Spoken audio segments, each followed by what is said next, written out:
তুমি পারো করতে মোচন অভাব দুঃখী লোকের, তুমি পরম মুক্তি দাতা মালিকে জগতে।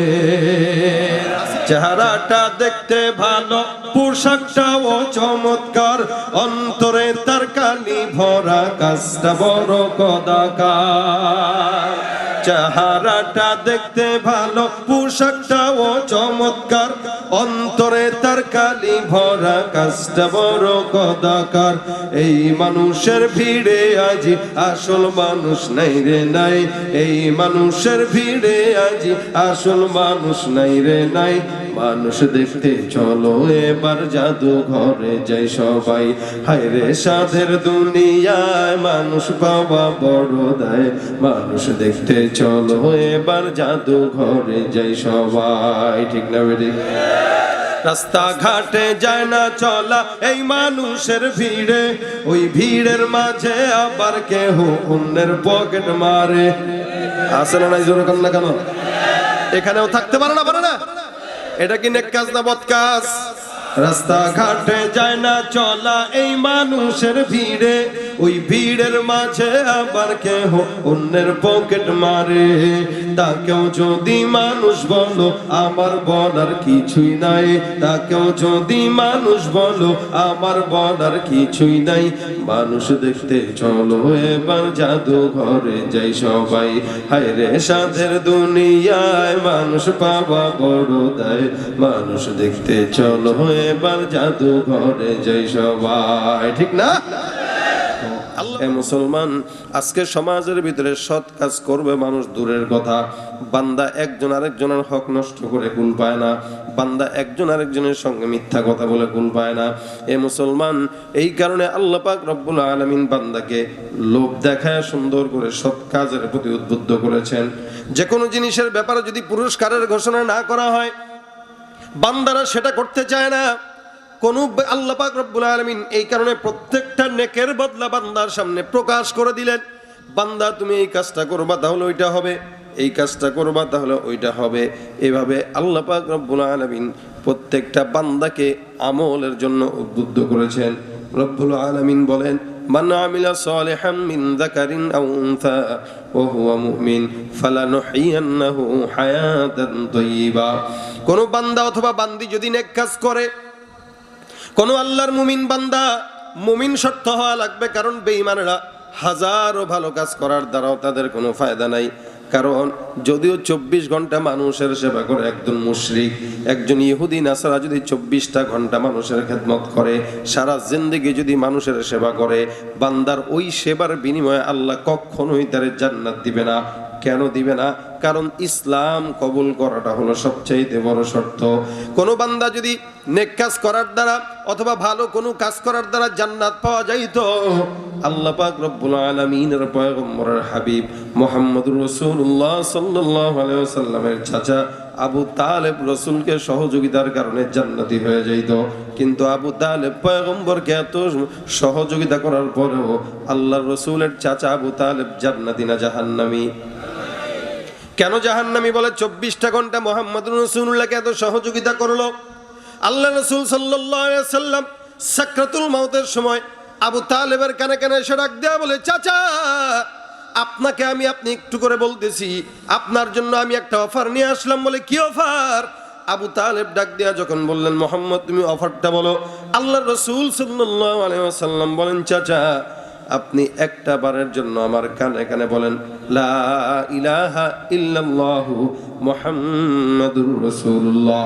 কারণ আপনি আপনার জিন্দেগিটা আপনার হাবিব, আপনার ভাতিজা মুহাম্মদের পিছনে আপনি কাটায় দিলেন। আমার 24টা ঘন্টা দায়িত্ব আপনি নিলেন, আমি যেখানে গেলাম ছায়ার মতো লেগে থাকলেন। আপনি চাচা বেঁচে থাকা অবস্থায় কেউ আমার গায়ে কাঁটাও পর্যন্ত লাগাইতে পারে নাই, ফুলের টোকাও পর্যন্ত দিতে পারে নাই। এত কিছু করার পরেও যদি আমি আপনাকে জান্নাতে না নেই, তাহলে আমার বড় আফসোস আর কষ্ট লাগবে। এই চাচা যান, একটা বারের জন্য আপনি আপনার জবানটা দিয়ে পড়েন, এক কালেমাটার স্বীকারোক্তি দেন, আল্লাহ পাক রব্বুল আলামিনের স্বীকারোক্তি দেন। কিন্তু আবু তালেব ডাক দেয়া বলে, মুহাম্মদ আমি এত যদিও সহযোগিতা তোমাকে করলাম, কিন্তু আমি আমার মৃত্যুর আগে আমার ধর্মের সঙ্গে গাদ্দারি করতে পারবো না। আমার ধর্ম আমাকে গাদ্দার বলবে, আমার ভাইরা আমাকে গাদ্দার বলবে, আমার বংশরা আমাকে গাদ্দার বলবে। সুতরাং আমি কালেমা পড়তে পারবো না, কারণ আমি জানি তুমি সত্য নবী, আমি জানি আল্লাহ পাক একজন আল্লাহ। এরপরেও জানার পরেও কিন্তু আমি মানতে পারবো না, জবান দিয়ে স্বীকার করতে পারবো না। দেখেন তো এরকম সৌভাগ্য কত জনের আছে যিনি মুহাম্মদুর রাসূলুল্লাহর প্রত্যেকটা সময় সঙ্গী ছিল, কিন্তু শুধুমাত্র মুমিন না হওয়ার কারণে চিরস্থায়ী জাহান্নাম না জান্নাত।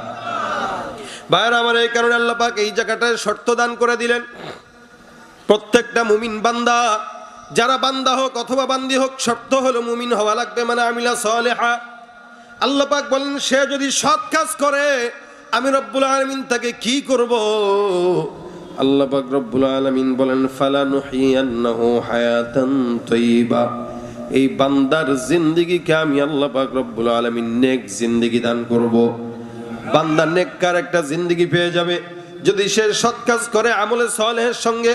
প্রত্যেকটা মুমিন বান্দার জন্য আল্লাহ পাক রব্বুল আলামিনের ঘোষণা, ওই ব্যক্তিকে যে জীবনটা আমি আল্লাহ পাক দান করব, ওই জীবনটা হবে উত্তম একটা জিন্দেগি। অর্থাৎ উত্তম জিন্দেগি মানে বান্দা টাকা কামাইতে গেলেও আল্লাহ পাক সম্পদের ভিতরে বরকত দিবে। বান্দা যদি নেক কাজের সঙ্গে ক্ষমতাও চায়, আল্লাহ বান্দাকে ক্ষমতাও দান করবে। বান্দা যদি নেক কাজের সঙ্গে ইবাদত করে, আল্লাহ পাক তাকে তার ওলি বানায় নিবে। বান্দা যদি যেই জায়গাটায় যায় নেক কাজের সঙ্গে যদি করে, প্রত্যেকটা কাজ রব্বুল আলামিন সুন্দরভাবে সাবলীলভাবে দুনিয়ার জমিনে সংগঠন করায় দিবে। এই কারণে মুসলমান, আল্লাহ পাক বলেন ফালানুহিয়ান্নাহু হায়াতান তাইয়্যিবা, অর্থাৎ বান্দার প্রত্যেকটা জিন্দেগির পরতে পরতে আমি উত্তম জীবন বান্দাকে দান করব। সুবহানাল্লাহ। উত্তম জিন্দেগি চায় না এমন কেউ আছে? হ্যাঁ, খালি মাত্র নামাজের জিন্দেগিটাই উত্তম জিন্দেগি নয়। এই জন্য আল্লাহ পাক রব্বুল আলামিন বান্দাকে শিখায় দিলেন, খালি আখিরাত পাইলাম আগার দুনিয়া পাও নাই, এটাই উত্তম নয়। আল্লাহ পাক বলেন রব্বানা আতিনা ফিদ দুনিয়া হাসানাতাও ওয়া ফিল আখিরাতি হাসানাতাও ওয়া কিনা আযাবান নার। এই কারণে আল্লাহ পাক রব্বুল আলামিন বান্দাকে আগে সুন্দর করে দোয়াটা শিখায় দিয়া বলেন, বান্দা তুমি মালিকের কাছে যখন চাইবা আগে তোমার দুনিয়াটা চাও। কারণ আমাদের অসংখ্য বুজুর্গানে দিনরা এই কথা বলতেন, যেই ব্যক্তির দুনিয়া নাই ওই ব্যক্তির দিনও নাই, যেই ব্যক্তির জান্নাত নাই ওই ব্যক্তির দুনিয়াও নাই। সুতরাং আগে দুনিয়াও লাগবে, তারপরে আখিরাতও লাগবে। কিন্তু আখিরাতটা অনেক মানুষ অনেকভাবে পায়। কেউ আখিরাতের জান্নাতটা পায় পিঠা টিটা খাওয়ার পরে, জাহান্নামে যাওয়ার পরে, পুরার পরে তারপরে জান্নাত পাবে। আবার কিছু কিছু বান্দারা মরার সঙ্গে সঙ্গে বিনা হিসেবে জান্নাত। আল্লাহ পাক রব্বুল আলামিন এই কারণে চমৎকার একটি দোয়া শেখায় দিয়েছেন, রব্বানা আতিনা ফিদ দুনিয়া হাসানাতাও ওয়া ফিল আখিরাতি হাসানাতাও ওয়া কিনা আযাবান নার। যেজন্য যখন দোয়া শুরু করবেন, হাতটা ওঠানোর পরে ডাক দিয়া বলবেন, আল্লাহ তুমি আগে আমাকে দুনিয়া দাও, সফলতা আগে দুনিয়ার সফলতা দাও, দুনিয়ার সফলতা পাওয়ার পরে এবার আখিরাতের সফলতা দাও। আর আখিরাতের সফলতা যেহেতু পেয়ে গেলাম, এখন তোমার কাছে আমি জান্নাত চাই, তবে জান্নাতটা বিনা হিসেবে জান্নাত চাই। ওয়াকিনা আযাবান নার, আযাব যেটা হবে জাহান্নামের ওটার থেকে বাঁচায়, তারপরে সোজা জান্নাত দিয়া দিবা। আল্লাহ পাকের কাছে এই দোয়াটা করে। এইজন্য দুনিয়াও দরকার, আখিরাতও দরকার। আল্লাহ পাক বলেন লা ওয়ালা নুহিয়ান্নাহু হায়াতান তাইয়্যিবা। এই হায়াতান তাইয়্যিবা মানে বান্দা দুনিয়াও পাবে আখিরাতও পাবে। সুবহানাল্লাহ। এইজন্য একজন চেয়ারম্যানই করতে গেলে তার আখিরাত চিন্তা করে তারপরে চেয়ারম্যানই করা লাগে। এখানে যেন কোনো অসৎ কাজ না হয়। মেম্বারি করতে গেলে চিন্তা করবে এই জায়গায় যেন কোনো গুনাহের কাজ না হয়। একজন ব্যবসায়ী ব্যবসা করার সময় চিন্তা করবে এই জায়গায় কোনো 2 নম্বরই না হয়। সমাজের ভিতরে যারা ব্যবসায়ী আছে, চায়না কাপড়ে জাপানি কাপড় বলে 500 টাকা গজে মানুষের কাছে বিক্রি করে ধোকা দেয়, আছে না নাই? ওজনের ভিতরে কম দেয়। এগুলা কি নেক কাজ না খারাপ কাজ? কি মনে হয়? জোরে বলেন, কি কাজ? হারাম খাওয়া নেক কাজ না খারাপ কাজ? দুর্নীতি করা নেক কাজ না খারাপ কাজ? সুদ খাওয়া নেক কাজ না খারাপ কাজ? এ মুসলমান, এই কারণে আল্লাহ পাক রব্বুল আলামিন মুমিনদেরকে নেক কাজ করতে বললেন। নেকের বিপরীত হইল বদ। এই জন্য কোন বান্দারা ব্যবসা বাণিজ্য করে সেখানেও বদগিরি করে, ওই জায়গায় মানুষকে ঠকায়, ওই জায়গায় মানুষের মাপে কম দেয়। আল্লাহ বলেন না না, মান আমিলা সলিহা, যদি কোনো বান্দা সৎ কাজ করে তাহলে এই বান্দার ব্যবসাটাকেও আমি আল্লাহ উত্তম ভাবে বরকত দান করে দিব।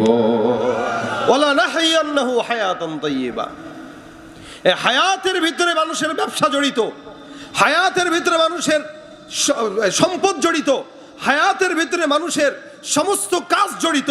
আল্লাহ বলেন সে উত্তম ভাবে যদি চলে, আমল করে, প্রত্যেকটা পদে পদে আমি আল্লাহ পাক তাকে উত্তম রিজিক দান করে দিব। এই জন্য ব্যবসা বাণিজ্য করতে গেলে ভালো মতো নাকি 2 নম্বরই করে? জোরে বলেন। ভালো মতো। মাপে কম দিবেন না বেশি দিবেন? সমান। পারলে একটু বেশি দেন, কারণ ওইটা আল্লাহ পাকের কাছে নেক হিসেবে প্রমাণ করবেন।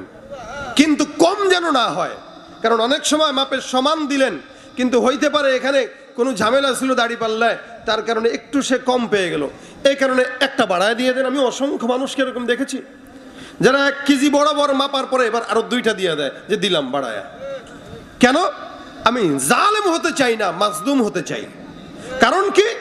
মাজলুমের দোয়া আল্লাহ পাক কবুল করে, কিন্তু জালেম যদি হই কোনো দোয়া আল্লাহ পাক কবুল করবে না। কাউকে যদি মাপে কম দেওয়া হয়, জালেম হইলাম না মাজলুম হইলাম? জালেম না, তাহলে আমার দোয়া আল্লাহ কবুল করবেন কিভাবে? আর যদি তাকে মাপে কম না দিয়ে সমান সমান দেওয়ার পর আর 2টা বাড়ায় দেই, তাহলে এখন আমি তাকে জিতায় দিলাম তার অগোচরে। সে তো মনে করলো 1 কেজিই দিছে, কিন্তু আমি তো জানি তাকে 2টা জিনিস বাড়ায় দিলাম। তা আল্লাহ পাক কি এটা দেখছে না, দেখে নাই? তো বলেন তো, ওই 2টা যে আপনি আল্লাহর জন্য দিলেন, ওইটা কি বিফলে যাবে না আল্লাহ পাক জমা রাখছেন? জমা রাখছেন, জমা। অবশ্যই কোনো না কোনো জায়গা থেকে ওইটার বরকত আল্লাহ পাক রব্বুল আলামিন দিবেন। এই জন্য ব্যবসায়ী যখন ব্যবসা করবে তখন এই চিন্তা করবে, এই ব্যবসাটা শুধুমাত্র টাকা কামানোর ধান্দা নয়, এটা আল্লাহ পাক রব্বুল আলামিনের একটা ইবাদত। রাসূল করিম সাল্লাল্লাহু আলাইহি ওয়াসাল্লাম বলেন, কোন ব্যবসায়ী যদি সৎ ব্যবসায়ী হয়, ওই ব্যবসায়ীকে আল্লাহ পাক রব্বুল আলামিন 4 প্রকার মানুষের সঙ্গে আল্লাহর জান্নাত দিবেন। 1 নম্বর নবীন, 2 নম্বর সিদ্দিকিন, 3 নম্বর শুহাদা, 4 নম্বর সলিহিন। এই 4 প্রকার মানুষের সঙ্গে আল্লাহ পাক রব্বুল আলামিন তাকে জান্নাত দান করে দিবেন। যদি সে সৎভাবে ব্যবসা করে, বরকত তো আছেই, থাকবেই। এই কারণে আল্লাহ পাক রব্বুল আলামিন বলেন, বান্দা তোমরা নেক কাজ করো, আমি নেক কাজ করার পর আপনি আপনার জায়গায় থেকে যদি নেক কাজ করেন, এখন যদি প্রশ্ন করেন আল্লাহ পাক আমাকে কি দিবে, আমি তো আল্লাহর কাছে নেক কাজ দিব, আল্লাহ পাক রব্বুল আলামিন আমাকে কি দান করবে? আল্লাহ পাক বলেন, ওয়ালা নাজজিয়ান্নাহুম আজরাহুম বিআহসানি মা কানু ইয়ামালুন।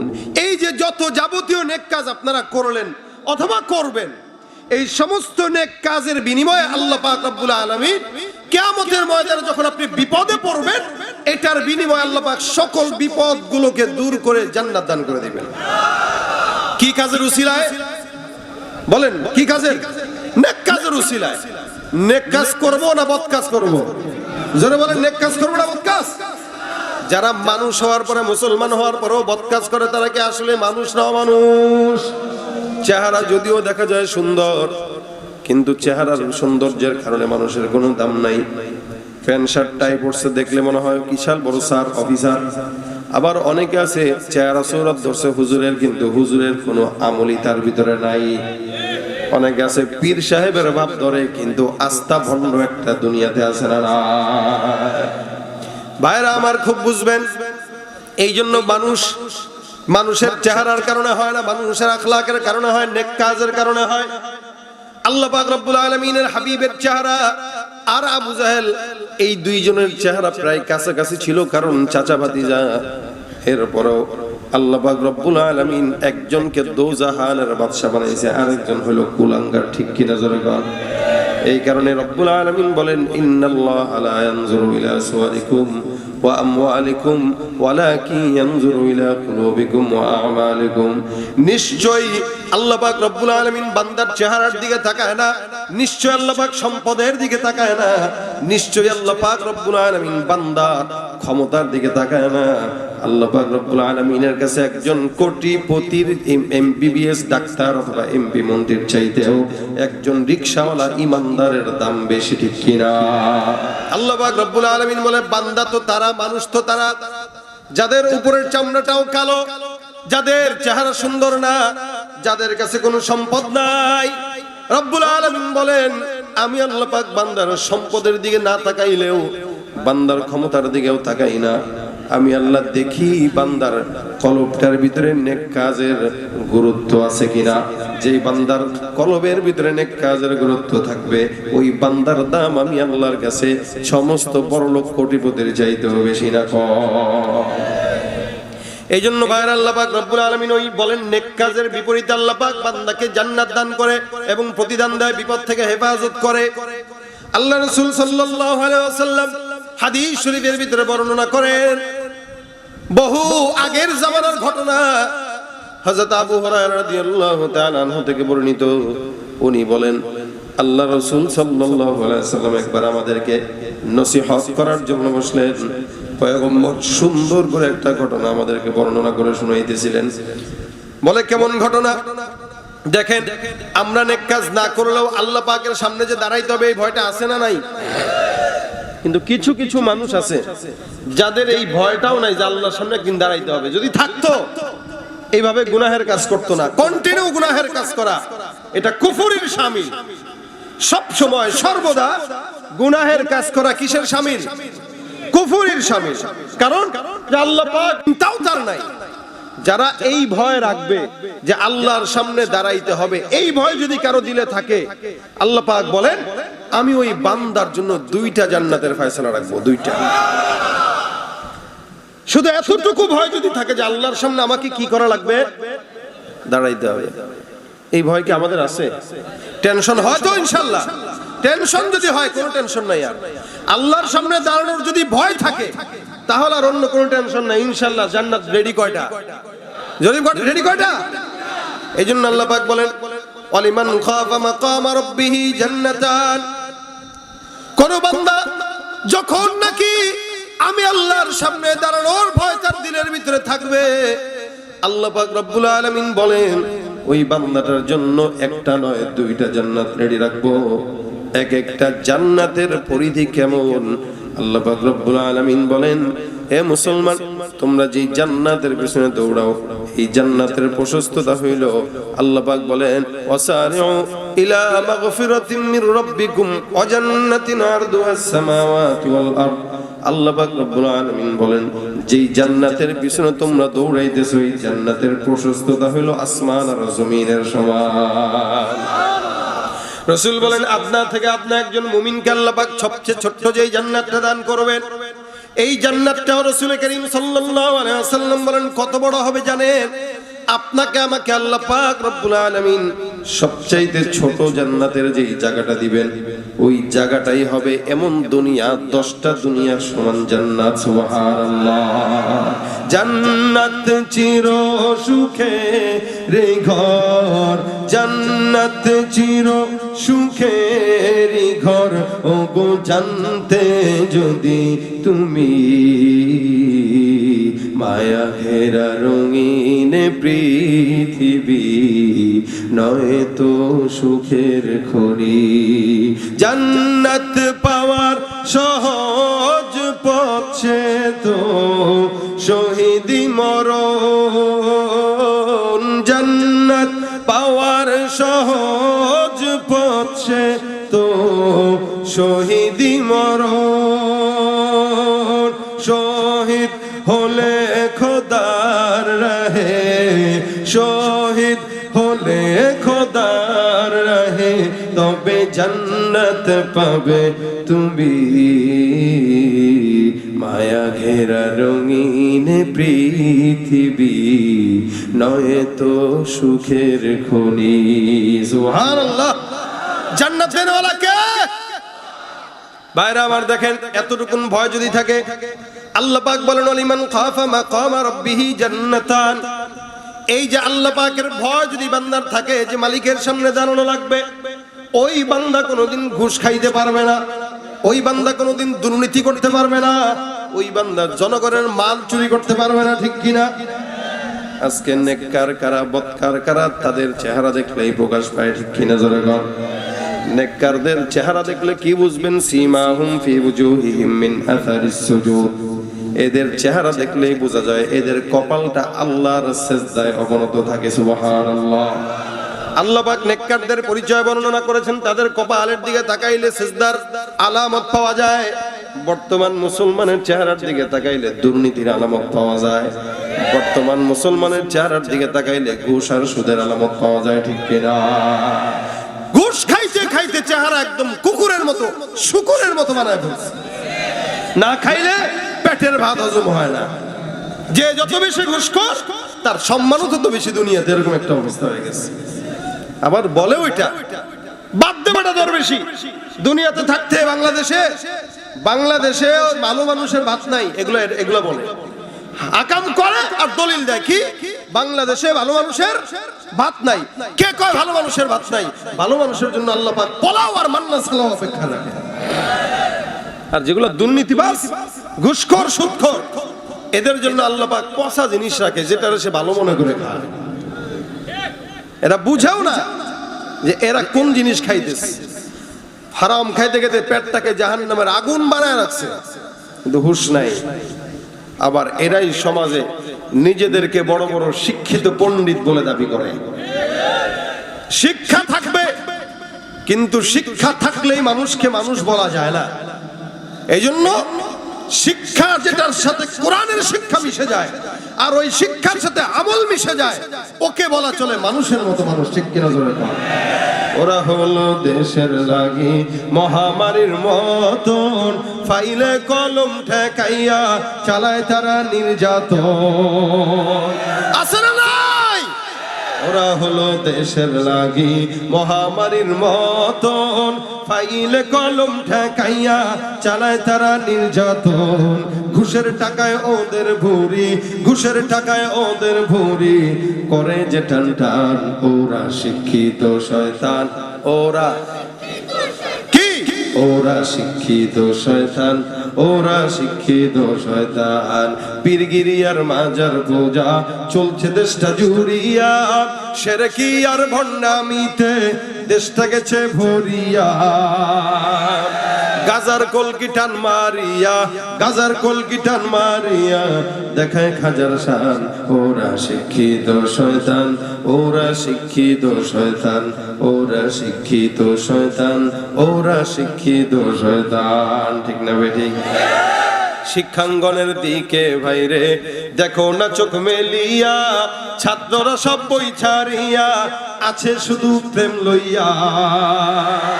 এলাকায় নাই, আকাম করতে রাজি, বিয়া করতে রাজি না। যার বউ নাই তার বউর অভাব নাই।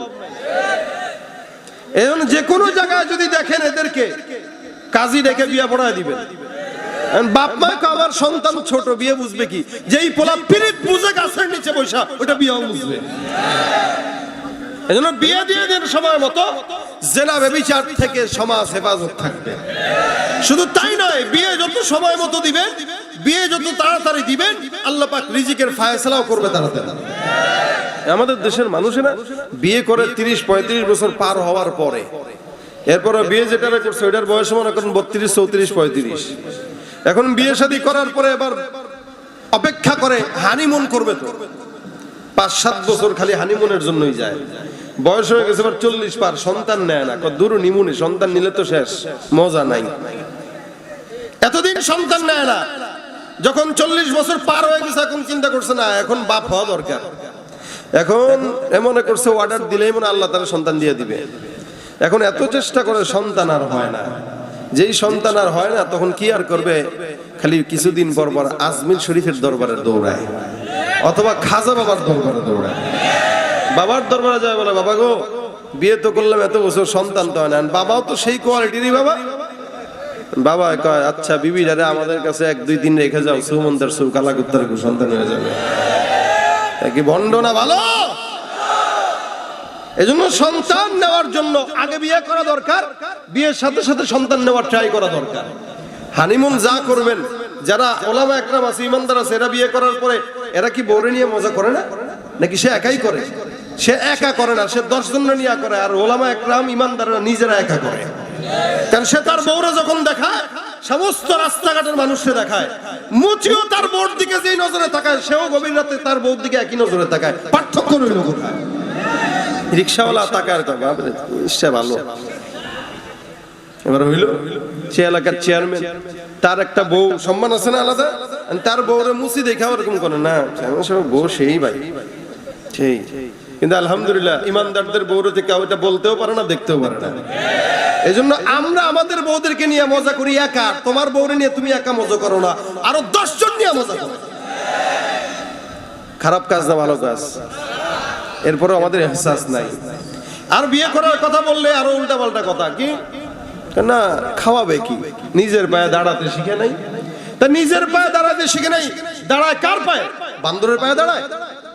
অবস্থা এরকম। সন্তানরে বিয়ে দেব কবে? একটু নিজের পায়ে দাঁড়াক, একটু চাকরি বাকরি করুক, তারপরে বিয়ে দেব, কোনো সমস্যা নাই। অথচ আল্লাহ পাক বলেন ইয়াকুনু ফুকারা ইউগনিহিমুল্লাহু মিন ফাদলি। কেউ যদি আল্লাহ পাক রব্বুল আলামিনের উপরে ইয়াকিন করে বিয়ে করে সময় মতো, আল্লাহ পাক রব্বুল আলামিন সে যদি গরীবও থাকে আল্লাহ পাক তাকে ধনী বানায় দিবেন। এই কথা কার? আল্লাহর ওয়াদা মিথ্যা না সত্য? এই জন্য সন্তানদেরকে সময় মতো বিয়ে করা, বাল্য বিবাহের কথা বলতেছি না আমি, সময় মতো বিয়ে করা। তাহলে দেখবেন সন্তানের সম্পদ এবং সন্তান উভয়টাতেই বরকত দিবেন কে? পোলাপান যেগুলা প্রেম প্রীতি বুঝে, এগুলা বিয়ে শাদীও বুঝে। আজকালকার সমাজে 12 বছরের পোলাপান পর্যন্ত 9 বছরের মেয়ের নিয়ে রাস্তাঘাটে বেরোয় ভালোবাসা দিবস পালন করতে। এটা আমাদের সন্তানেরাই, অথচ বাপ মার কোনো খবর নাই। এতটা বেহাল দশা আমাদের সমাজে। আল্লাহ পাক এই সমাজকে হেফাজত করুক, জোরে বলেন আমিন। শিক্ষাঙ্গনের দিকে ভাইরে দেখো না চোখ মেলিয়া, ছাত্ররা সব বই ছাড়িয়া আছে শুধু প্রেম লইয়া। অস্ত্র সে তো সঙ্গের সাথী, অস্ত্র সে তো সঙ্গের সাথী, হইতে মাস্তান ওরা শিক্ষিত শয়তান, ওরা শিক্ষিত শয়তান। ঠিক না বেটি? বাইরে আমার এই কারণে আল্লাহ পাক রব্বুল আলামিনের সামনে আপনার আমার প্রত্যেকের জবাব দেওয়া লাগবে। এই ভয়টা থাকা এটা মুমিনের গুণ। রব্বুল আলামিন বলে বান্দা এই এতটুকুন ভয় যদি রাখো, দাঁড়ানো লাগবে। ওয়ালিমান খাফা মাকাম রাব্বিহি জান্নাতান, একটা নয়, আমি আল্লাহ পাক এই চিন্তার কারণে 2টা জান্নাত তোমাদের জন্য রেডি রাখবো। এ মুসলমান, যদিও অনেক সময় আমরা গুনাহ করে ফেলি, অনেক সময় আমরা নেকের পথে চলতে পারি না, কিন্তু এরপরও একটা মনের ভিতরে ভয় থাকে, অনুতপ্ততা থাকে। হায় হায়, এত গুনাহ আমার দ্বারা হয়ে গেল, আমি আল্লাহর দরবারে কেমনে দাঁড়াবো? এতটুকুন ভয়টাই জরুরি। এতটুকুন ভয় যদি কোনো মানুষের ভিতরে না থাকে, ও তো মুসলমান হতে পারে না, ও নালায়েক, না খান্দা, নাজিস, বেঈমান। হাদিস শরীফে রাসূল করিম সাল্লাল্লাহু আলাইহি ওয়াসাল্লাম বলেন, বহু আগের জামানার ঘটনা, একজন বান্দা, যেই বান্দাটা নেক কাজ তেমন করতো না, সাকরাতুল মাউত যখন চলে আসছে, বান্দাটা ডাক দিয়া বলে, সন্তান, তোমাদের কাছে আমার ওসিয়ত, আমি যদি ইন্তেকাল করি, আমার ইন্তেকালের পরে তোমরা একটা কাজ করবা। বলে কি কাজ? বলে আমি তো দুনিয়ার জমিনে সুন্দর করে ইবাদত বন্দেগী করে যেতে পারি নাই, আল্লাহ পাকের সঙ্গে তাআল্লুক ভালো রাখতে পারি নাই। খুব বুঝবেন, দেখেন ভাইরা আমার, শুনেন, একটা বান্দা ইবাদত করতে পারে নাই, একটা বান্দা নেকের কাজ করতে পারে নাই, এই বান্দাটা এখন সন্তানদেরকে ওসিয়ত করে ডাক দিয়া বলে, সন্তান আমার দিলের ভিতরে বড় ভয়, আমি আমার মালিকের সামনে কোন মুখ নিয়ে আল্লাহ পাক রব্বুল আলামিনের সামনে আমি দাঁড়াবো? আমার কাছে এমন কোন চেহারা নাই যে আমি আমার চেহারা নিয়ে আমার মালিকের সামনে দাঁড়াই। আমি নামাজ ঠিকমতো পড়ি নাই, ইবাদত করি নাই, মালিককে ডাকি নাই, কিন্তু আমার এখন ভয় হয় যদি আমার মাওলা আমাকে জাহান্নামের আগুনে দেয়, আমার হালত কি হবে এটা আমার জানা নাই। আমি আল্লাহ পাক রব্বুল আলামিনের সামনে দাঁড়ানোটাকে ভয় পাই। আমার মালিক যদি আমাকে প্রশ্ন করে, বান্দা এমন কি আমল তুমি আমার কাছে নিয়ে আসছো যে আমলটার উসিলায় তুমি আমি আল্লাহ তোমাকে জান্নাত দিয়ে দিব, এমন কথা যদি আমার মালিক বলে, আমার জান্নাতে যাওয়ার মতো কোনো উসিলা তো আর নাই। এই বান্দাটাই ভয় করতে করতে করতে করতে সন্তানকে ডাক দিয়া বলে, সন্তান, আমি তোমাদেরকে মরার আগে একটা ওসিয়ত করলাম, আমার ওসিয়তটা তোমরা খেয়াল করে শুনবার পালন করবা। যদিও আমার ওসিয়তটা তোমাদের কাছে ভালো লাগবে না, কিন্তু আমি তোমাদেরকে যে ওসিয়ত করব, ওসিয়তটা আমি আমার দিল থেকে করব, তোমরা আমার ওসিয়তটা সুন্দর করে পালন করবা। সন্তানদেরকে সুন্দর করে এই কথা বলে। সন্তানরা বলে, বাবা আপনি বলেন। বাবা ডাক দিয়া বলে, সন্তানেরা, আমার ইন্তেকালের পরে লাশ তোমরা সময় মতো দাফন দিবা না। আমার লাশটা তোমরা দাফন কাফন কোনো কিছুই দিবা না। অন্যদের মতো দাফন যেভাবে দেয়, মাটির ভিতরে যেভাবে দেয়, আমার লাশটা সেভাবে দাফন দেওয়া দরকার নাই। কি করব বাবা? আমার লাশটা তোমরা কি করবা? আমি তোমাদেরকে একটা সুন্দরভাবে পরামর্শ দেই, কথা বলে যাই।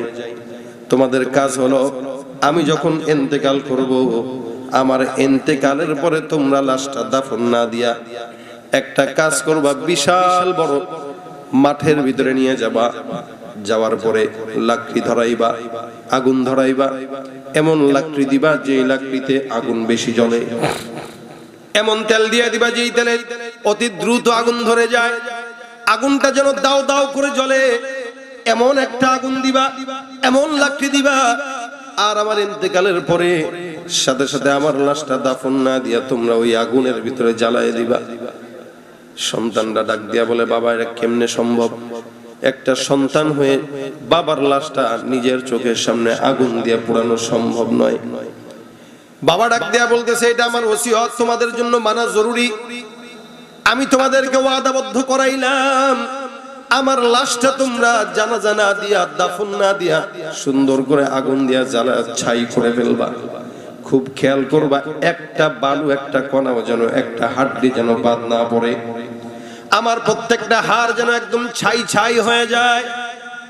সন্তানরা ডাক দেয়া বলে, পিতা আপনার ওসিয়ত আমরা মানতে চাই, মানবো, কোনো টেনশন নাই। বাবাটা অসুস্থ হতে হতে হঠাৎ করে দুনিয়ার জমিন থেকে বিদায় হয়ে গেছে। বাবা এবার ডাক দিয়া ওসিয়ত করে এই কথাটাও বলেছিলেন, যখন নাকি আমার লাশটা আগুন দিয়ে পুরানো হয়ে যাবে, তখন যেই ছাইগুলো তোমরা পাইবা, এই ছাইগুলোকে কয়েকটা ভাগে ভাগ করবা।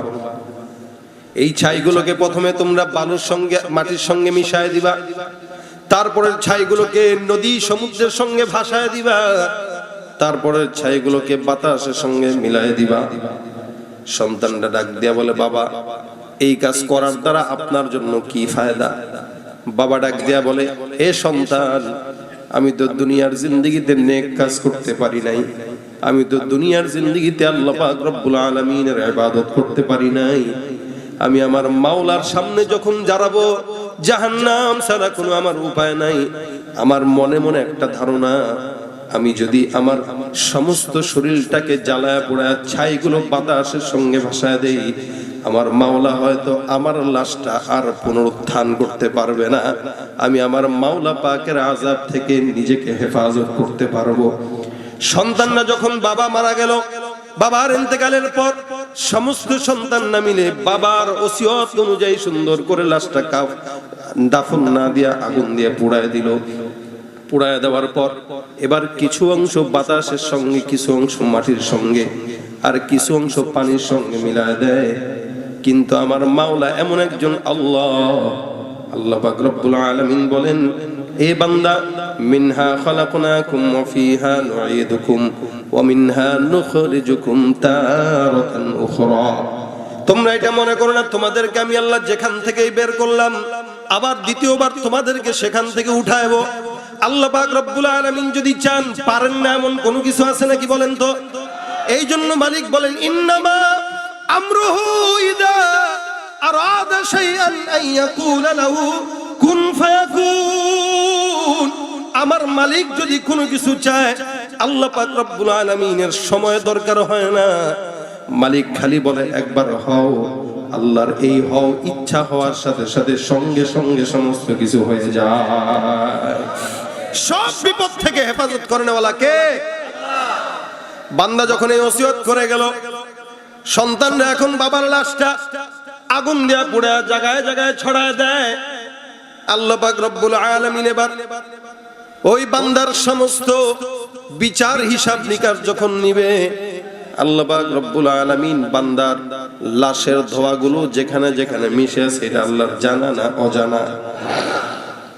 আল্লাহ পাক রব্বুল আলামিন ডাক দিয়া বলে, এর বাতাস কোথায় তোর অংশ? তুই এই বান্দার অংশটা আমি আল্লাহর কাছে ফেরত দিয়া দে। এ মাটি তোর অংশটাও তুই ফেরত দিয়া দে। এ সমুদ্র তোর অংশটাও তুই আমি আল্লাহর কাছে ফেরত দিয়া দে।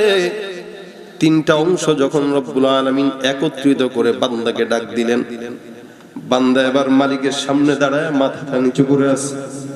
হায় আল্লাহ, লজ্জায় মাথা আল্লাহর সামনে দাঁড়াইতে পারে না, তাকাইতে পারে না, মাথাটা নিচের দিকে তাকায় তাকায় কান্দে আর বলে, মালিক গো, আমি তো বুঝতেও পারি নাই এই চালাকি করার পরেও আমি তোমার কাছে ধরা খেয়ে যাব। আল্লাহ পাক রব্বুল আলামিন বলে, বান্দা তুই কি মনে করছিলি তোরে আমি আল্লাহ পাক ধরতে পারবো না? বান্দা ডাক দেয়া বলে, মালিক আমি বুঝতেও পারি নাই, কল্পনাও করতে পারি নাই।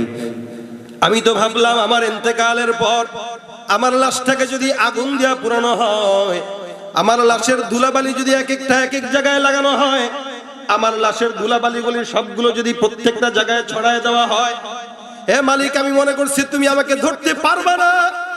আল্লাহ ডাক দেয়া বলে, বান্দা কেন তুই এটা করলি বল? রাসূল করিম সাল্লাল্লাহু আলাইহি ওয়াসাল্লাম সাহাবা আজমাইনদেরকে বলে, সাহাবা একরাম শুনো, এই বান্দাটা এত রকম চেষ্টা করার পরেও আমার মালিকের পাকড়াও থেকে বাঁচতে পারে নাই। কিন্তু আল্লাহ পাক রব্বুল আলামিন দয়ালু। কেমন দয়ালু আল্লাহ জানেন? হাদিস শরীফে রাসূল করিম সাল্লাল্লাহু আলাইহি ওয়াসাল্লাম বলেন, মহব্বত নামক বস্তুটা রব্বুল আলামিন যখন সৃষ্টি করেন, এই জিনিসটা সৃষ্টি করার সময় আল্লাহ পাক রব্বুল আলামিন এটাকে 100 ভাগে ভাগ করেছেন। কয়শো ভাগ? 100 ভাগ। আল্লাহর নবী বলেন, এই 100 ভাগের মহব্বতের একটা ভাগ আল্লাহ পাক রব্বুল আলামিন সমস্ত সৃষ্টি জগতের ভিতরে আল্লাহ পাক রব্বুল আলামিন ছড়ায় দিলেন। এক ভাগ মহব্বতটা আল্লাহ পাক বান্দার ভিতরে দিলেন, এক ভাগ মহব্বতটা আল্লাহ পাক সৃষ্টির ভিতরে দিলেন, এক ভাগ মহব্বতটা আল্লাহ পাক পশু পাখির ভিতরে দান করলেন। বাকি থাকলো কয় ভাগ? বলে 99 ভাগ। আল্লাহ পাক রব্বুল আলামিনের হাবিব বলেন, এই 100 ভাগ মহব্বতের একটা ভাগ রব্বুল আলামিন সারা সৃষ্টি জগতের ভিতরে ছড়াইলেন। আর বাকি থাকলো কয় ভাগ? বলে 99 ভাগ। আমার আল্লাহ বলেন, এই বাকি 99 ভাগ মহব্বত আমি শুধুমাত্র বান্দা তোমাকে ক্ষমা করার জন্য আমার দিলে রেখে দিলাম। বলেন তো আল্লাহ পাকের মহব্বত আমাদের চেয়ে বেশি না কম? এই বান্দা যে সারা জিন্দেগি ভর গুনাহ করলো, নেকের কাজ তেমন করে নাই, কিন্তু একটা ভয় বান্দার দিলের ভিতরে ছিল। ওই ভয়টা হলো আমার মালিকের সামনে আমার দাঁড়ানো লাগবে। আল্লাহ পাক রব্বুল আলামিন বলেন, ওয়ালিমান খাফা মাকাম রাব্বিহি জান্নাতান। কোন বান্দার দিলের ভিতরে যদি এতটুকুন ভয় থাকে, আল্লাহ পাক তার জন্য জান্নাতের ব্যবস্থা রাখবে। কয়টা? আল্লাহ ডাক দিয়া বলে, বান্দা তুই এই বুদ্ধিটা কেন করলি বল? বান্দা ডাক দিয়া বলে, আল্লাহ আমি চিন্তা করছিলাম মনে হয় তুমি আমাদের ধরতে পারবা না, কারণ তার ভিতরে এতটুকু জ্ঞান ছিল না যে আমার মাওলা পাক মরার পরে যে কোনো মূল্যেই হোক বান্দাকে আবার জীবিত করতে পারে। এই জন্য আল্লাহ আমি চালাকি করলাম তোমার পাকড়াও থেকে বাঁচার জন্য, আমি তোমাকে ভয় পাই। আল্লাহ পাক রব্বুল আলামিন তো এটাই চায়, যার কারণে আল্লাহ বলেন, ইত্তাকুল্লাহা হাক্কা তুকাতি। বান্দা তুমি এমন ভয় করো যেটাকে ভয় করাই বলে, লামসাম ভয় পাওয়া দরকার নাই, হক আদায় করে ভয় কর। এতটুকুন ভয় যেহেতু তোমার দিলের ভিতরে ছিল, তুমি তোমার যেই বাটপারির চিন্তাটা করলা, যদিও চিন্তাটা বাটপারি হইল, যদিও চিন্তাটা ধোঁকাবাজির চিন্তা হইল, কিন্তু এই চিন্তাটা তো আমি আল্লাহকে ভয় পাওয়ার কারণে হয়েছে। এতটুকু নেক কাজ আর চিন্তার কারণে আমি আল্লাহ আজকে তোমাকে আমার ওয়াদা মতো জান্নাত দান করে দিলাম। বান্দেগানে খাস আল্লাহ মুল গুয়ুব দরজাহা জানে জাওয়াসিসুল কুলুব জমিসর শবু ইয়ে পিরাহন শনিদি চরাদর চাহে কেনানশ নদীদি। মাফ করে নেওয়ালাকে জবানটা খুলে বলেন আল্লাহু আকবার। আল্লাহ রাসূল সাল্লাল্লাহু আলাইহি ওয়াসাল্লাম বলেন, এই বান্দাটা এতটুকু নিয়তটা পাক্কা করার কারণে বান্দা জান্নাতি হয়ে গেল। এই কারণে আল্লাহ পাক বলেন, বান্দা তোমরা নেক কাজ করো। ঈমানের অসংখ্য শাখার ভিতরে পয়গম্বর বলেন অসংখ্য শাখা আছে। আল্লাহ পাক রব্বুল আলামিনের হাবিব বলেন এর ভিতরে অন্যতম একটা শাখা, যেটা কি আল্লাহ রাসূল সাল্লাল্লাহু আলাইহি ওয়াসাল্লাম বলেন ইমাতাতুল আযা আনিত তরিক। অসংখ্য নেক কাজ করবেন, কেউ যদি নেক কাজ খুঁজে না পান, কোন কাজ করব, কোনটা যেন নেক কাজ, রাসূলের কথা অনুযায়ী, হাদিস অনুযায়ী একটা জিনিস শেখা যায়। মানুষ হাঁটার রাস্তা যেটা আছে, অনেক সময় কলার সলকা পড়ে থাকে, অনেক সময় ইটের টুকরা পড়ে থাকে। এই মানুষের পথের মাঝখান থেকে ইটের টুকরাটা সরায় দেন, এটাও একটা নেকের কাজ, এটাও একটা ঈমানের কাজ। কলার চলকা পড়ে আছে, ওটাকে ছড়ায় দেন, এটাও একটা নেকের কাজ, এটাও একটা ঈমানের কাজ। একটা বেঈমান যখন একটা কুকুরকে পানি পান করানোর দ্বারা আল্লাহর জান্নাত পেতে পারে, আপনিও অন্য মুমিনের পথের সামনে থেকে রাস্তা পরিষ্কার করার দ্বারা জান্নাত পাবেন না? পাবেন না? সম্ভব, খালি নিয়তটা সহি থাকা দরকার। এই কারণেই তো হাদিসটা বললাম, যদি কোনো বান্দার নেক কাজের নিয়ত থাকে, ঈমান ঠিক থাকে, হোক সেটা অল্প কাজ, হোক সেটা অল্প, হোক সেটা একদম সামান্য, কিন্তু আল্লাহর কাছে সংখ্যার আধিক্যতার কোনো দাম নাই। আল্লাহর কাছে ইখলাসের দাম, আল্লাহ পাকের কাছে খুলুসিয়াতের দাম। অনেক বড় আলেম, অনেক বড় দানবীর, অনেক বড় হাজি, অনেক বড় টাকাওয়ালা, না না, কোনো দাম নাই। আল্লাহ দেখবে বান্দা তোমার কাছে অল্প থাকুক, ওইটার ভিতরে ইখলাস আছে কিনা।